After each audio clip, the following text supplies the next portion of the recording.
Di dalam gedung Antarna Group, ruangan paling tertinggi yang tidak sembarangan orang bisa masuk ke dalamnya. Saga tertawa mengingat kejadian semalam dan pagi ini.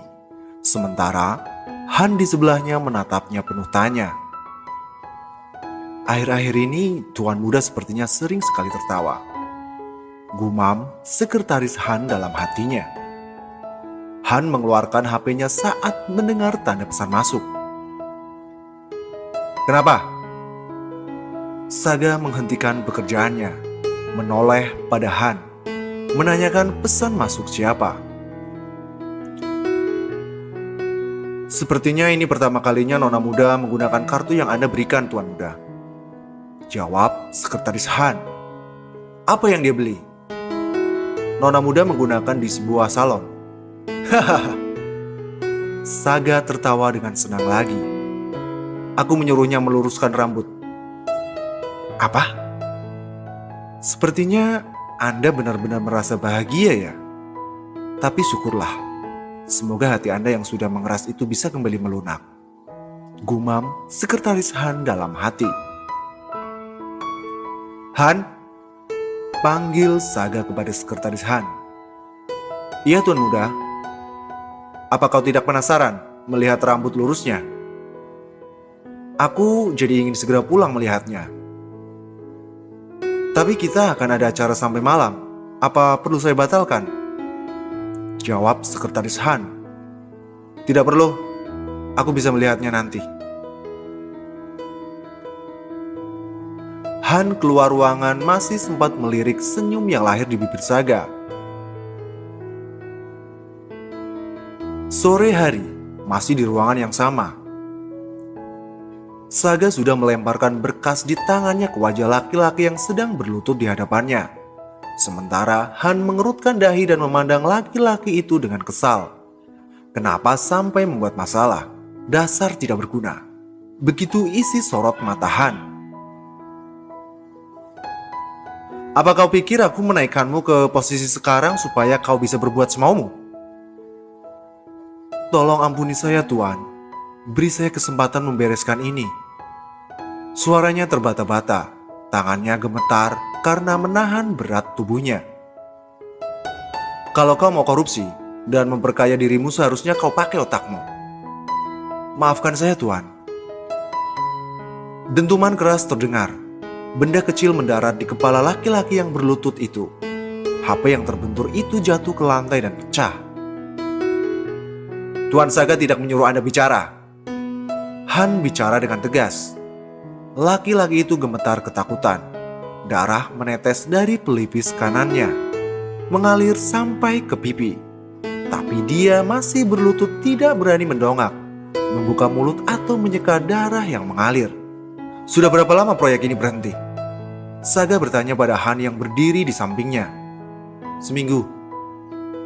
Han menyodorkan HP di depan Saga. Laki-laki itu membacanya sekilas dan menggeser ke slide berikutnya. Dalam sebulan apa kau bisa membereskan kekacauan ini? Saga beralih pada laki-laki yang sedang berlutut itu. Iya Tuan, iya Tuan. Jangan mengecewakanku lagi. Baik Tuan, saya akan melakukan yang terbaik. Jawab laki-laki itu seraya berlutut. Pergilah. Terima kasih Tuan.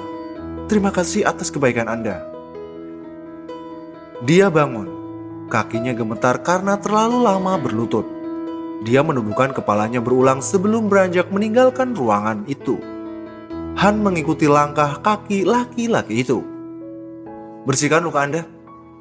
Sekretaris Han menyerahkan tisu yang dia minta dari staf sekretaris yang ada di depan ruangan. Para staf sekretaris menundukkan kepala mereka. Tahu, baru saja ada keributan di ruangan presidir di dalam. Berapa kali saya harus mengingatkan Anda untuk tidak menjawab kata-kata Tuan Saga? Maafkan saya, maafkan saya. Danau hijau ini proyek yang sudah ditunggu Tuan Saga. Anda masih bisa berdiri di posisi Anda sekarang, bahkan setelah melakukan kesalahan bodoh. Itu sudah keberuntungan buat Anda. Baik Tuan, saya akan bekerja lebih baik lagi. Pergilah, bereskan kekacauan ini sebelum 1 bulan. Baik Tuan, baik. Laki-laki itu menundukkan kepalanya beberapa kali pada sekretaris Han.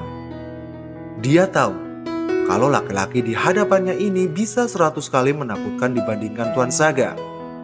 Ia menyeret kakinya walaupun gemetar, keluar dari gedung megah Antarna Group.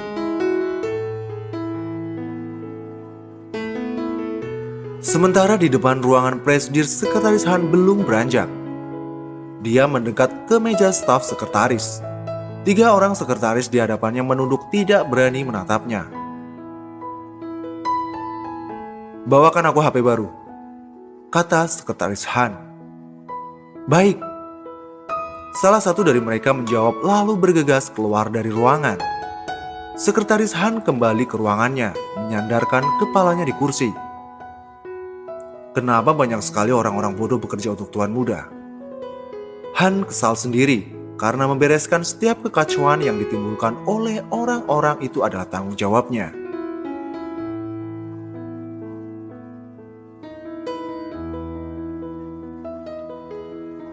Dania menatap dirinya di balik cermin kamar mandi.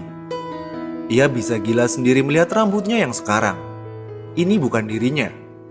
Ya, walaupun memang terlihat lebih rapi, lebih cantik. Cih, cantik. Ya, Dania tahu satu kata itu tidak akan pernah mewakili dirinya. Tapi memang dia terlihat lebih baik dengan gaya rambut seperti ini. Kenapa aku tidak pernah mencoba meluruskan rambutku ya? Ya, omongan ibu tiriku yang mengatakan rambutku menjijikan seperti milik ibu malah membuatku ingin menyiksanya dengan melihatnya setiap hari. Kekanakan sekali. Biarkan saja. Sekarang wanita itu pasti sangat senang karena tidak melihat rambutku ini kan. Apa Tuan Saga akan menyukainya ya kalau melihat? Memang apa peduliku kalau si gila itu suka atau tidak? Dania keluar dari kamar, memeriksa HP. Kenapa sekretaris Han tidak mengirimkan pesan apa-apa ya? Apa Tuan Saga tidak pulang untuk makan malam? Dania menuruni tangga. Dia berpapasan dengan pelayan yang sedang mengatur meja makan. Pelayan itu terlihat terkejut, lalu menundukkan kepala sopan pada Dania. "Ya, kau pasti melihat aneh rambutku ya?" gumam Dania dalam hatinya. Dania mencari di mana kepala pelayan. Ternyata dia sedang di dapur memberikan beberapa instruksi kepada para pelayan yang lain. "Permisi Pak Mun." Dia langsung berjalan mendekati Dania. "Ada yang bisa saya bantu, Nona?" "Tidak ada apa-apa, Pak. Saya hanya mau bertanya, apa Tuan Saga tidak kembali ke rumah untuk makan malam?" tanya Dania pada Pak Mun. "Tuan Muda tidak makan malam di rumah malam ini karena ada pekerjaan." "Begitu ya? Kapan dia akan pulang?" tanya Dania lagi untuk memastikannya. "Saya belum mendapat informasi pastinya, Nona. Biasanya tengah malam. Nanti saya akan bangunkan Nona jika Tuan Muda kembali." "Hehehe, iya Pak." "Hidup Pak Mun berat sekali juga ya sepertinya. Ayo kita tos." Dania menggantung tangannya di udara. Di hadapan Pak Mun, laki-laki itu terdiam dan hanya memandang bingung. "Tos begini?" Dania memberagakan. Pak Mun walaupun canggung tetap mengikuti. "Semoga hidup kita lebih baik ke depannya." Pak Mun menganggukkan kepalanya walaupun masih tidak mengerti apa yang dimaksud Dania. "Jadi Pak Mun itu kapan tidur dan istirahatnya ya? Kira-kira berapa gajinya ya?" gumam Dania dalam hatinya. Wah, wah, wah, siapa ini? Dania melengos saat dia sudah sampai di meja makan. Dia sudah merasa kelelahan hari ini. Tidak mau berdebat lagi. Memang bertengkar sudah seperti minum obat apa? Rutin. Tapi entah kenapa, kalau Dania diam dan tidak mempedulikan, malah kedua adik iparnya ini seperti semakin terangsang dan terpancing untuk membuat api berkobar. "Kau meluruskan rambutmu?" "Supaya apa? Supaya terlihat seperti kakak di foto yang ditunjukkan Clarissa tadi pagi." Sial, kenapa memang momennya pas begini? Dania geram sendiri.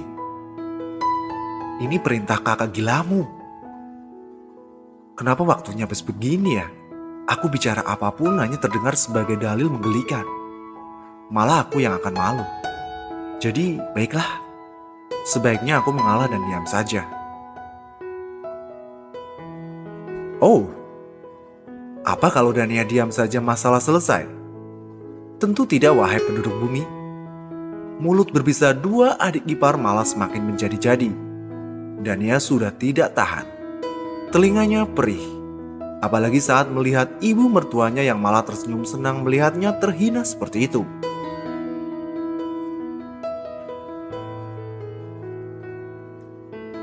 Brak! Dania menggebrak meja makan, meletakkan sendok. Dia siap menyerang balik setiap ucapan yang dikeluarkan dari bibir cantik kedua adik iparnya. Dan pertengkaran pun terjadi. Semua orang bicara dengan suara keras. Dania mendelik tajam pada ibu mertuanya yang kenapa hanya menonton dan menikmati pertunjukan itu. Terima kasih makan malamnya hari ini, Pak Mun. Dania menoleh pada Pak Mun yang berdiri tidak jauh dari meja makan. Posisinya saat semua penghuni rumah ini makan. Anda bahkan belum makan malam, Nona. Kembalilah ke meja Anda. Anda harus makan, kan? Saya sudah tidak berselera. Dania meninggalkan ruang makan. Berjalan tidak tahu kemana langkah kakinya melangkah. Dia sendiri belum sempat berkeliling rumah ini. Tapi dia tetap membawa kakinya melangkah. Toh, dia tidak mungkin kesasar, kan? Penjaga rumah ini saja ada di setiap sudut rumah. Kalau dia kesasar, dia akan bisa bertanya juga.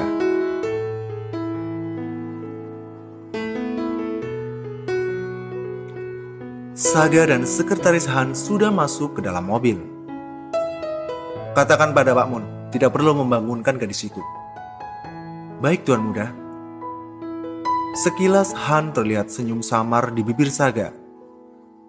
Mereka melajukan mobil kembali ke rumah.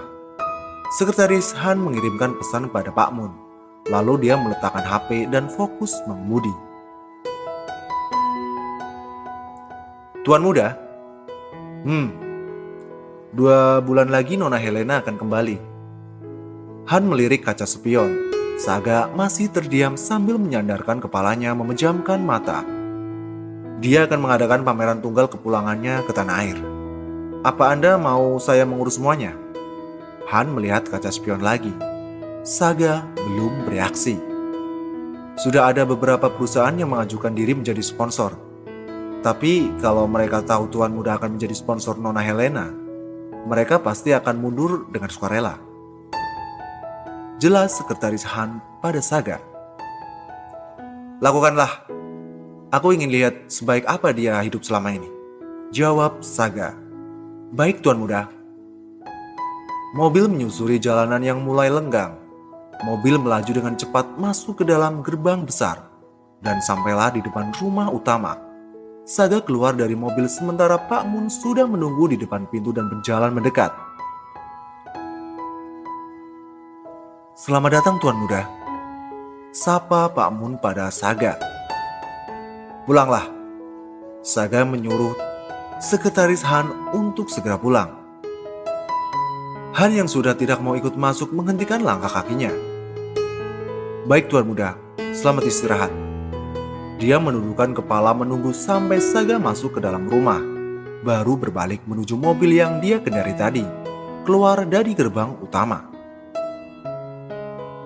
Pak Mun membantu Saga melepaskan jas. Dipegangnya pakaian itu seperti memegang sesuatu yang sangat berharga. Saga duduk di kursi. Sementara Pak Mun berjalan ke belakang mengambilkan sandal rumah. Dia melepaskan sepatu Saga dan meletakkannya sandal di dekat kaki Saga. Ada kejadian apa hari ini di rumah? Pak Mun mendekat dan menyerahkan HP yang dia keluarkan dari kantong bajunya. Nona Muda bertengkar dengan Nona Jenika, Nona Sofia, dan pagi tadi juga dengan Nona Clarissa. Hebat sekali. Siapa yang menang? Sepertinya Nona Muda yang menang. Anda bisa melihat dua video di HP ini. Saga membuka HP yang tadi diberikan Pak Mun. Adegan drama perkelahian 3 lawan 1. Wajahnya berkerut sebentar. Tapi tidak lama, sudah terdengar gelak kecil setelah mendengar kata pamungkas yang dikeluarkan Dania untuk menjatuhkan Clarissa. Mental Clarissa sepertinya langsung down setelah mendengar kalimat. Haha, ternyata wanita yang disukai Tuan Saga bukan Nona Clarissa ya? Gadis ini ternyata benar-benar lumayan. Gumam Saga dalam hati. Seperti habis menonton pertunjukan yang membuatnya puas, sekarang Saga beralih melihat video yang kedua. Senyumnya kembali terlihat apalagi saat adegan Dania menggebrak meja dan meletakkan sendoknya. Rambutnya benar-benar lurus. Mata Saga melihat video yang sedang diputar. Apa kalian bisa berhenti bersikap seperti ini? Dania bangun dari tempat duduknya, memandang ibu mertua dengan kesal. Bisakah kalian tidak menggangguku? Mari hidup di tempat yang mengerikan ini tanpa saling mengganggu. Beraninya kau bilang ini tempat mengerikan? Kau tahu, kau wanita beruntung yang bisa menikah dengan Kak Saga. Ya, aku wanita beruntung yang bisa menikah dengan Tuan Saga. Dania terlihat menggigit bibirnya geram. Apa kau pikir kalau kau meluruskan rambutmu kau bisa seperti Kak Helena? Saga yang melihat video itu menatap tajam. Bibirnya bergetar. Pak Mun yang berdiri di sebelahnya sudah ingin mengambil HP di tangan Saga. Tapi tentu dia tidak berani melakukannya. Aku tidak meluruskan rambutku karena ingin mirip dengan siapapun. Haha, benarkah? Tidak tahu malu. Kau itu licik sekali. Apa itu yang diajarkan ibumu padamu? Hentikan! Jangan menghina ibumu. Kalau kau mau aku pergi, suruh kakakmu itu menceraikanku. Suruh dia mengusirku dari rumah ini. Aku akan pergi keluar dari rumah ini dengan bahagia. Aku akan memeluk kalian dan berlutut di kaki ibu mertua karena bahagia. Kau? Saga menjatuhkan HP ke lantai. Beraninya kau mengucapkan kata cerai dari mulut tanpa izinku.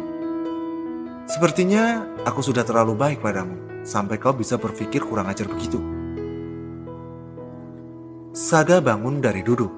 Pak Mun mengambil HP yang tadi dijatuhkan Saga. Apa dia belum makan malam? Tanya Saga pada Pak Mun. Nona makan malam mie instan bersama para pelayan di rumah belakang. Saga menghentikan langkahnya, menunggu cerita lebih lanjut. Nona muda menyapa para pelayan dan mengajak mereka bicara terlebih dahulu. Lalu mereka sudah makan malam bersama tadi. Tidak usah mengantarku, istirahatlah. Saga menyuruh kepala pelayan tidak mengikutinya. Baik Tuan Muda, selamat istirahat. Pak Mun menundukkan kepalanya dan menunggu sampai Saga menaiki tangga dan hilang menuju kamarnya. Lalu ia pun beranjak juga menuju kamarnya sendiri. Menghela napas dalam, tidak tahu apa yang dipikirkan oleh tuan mudanya.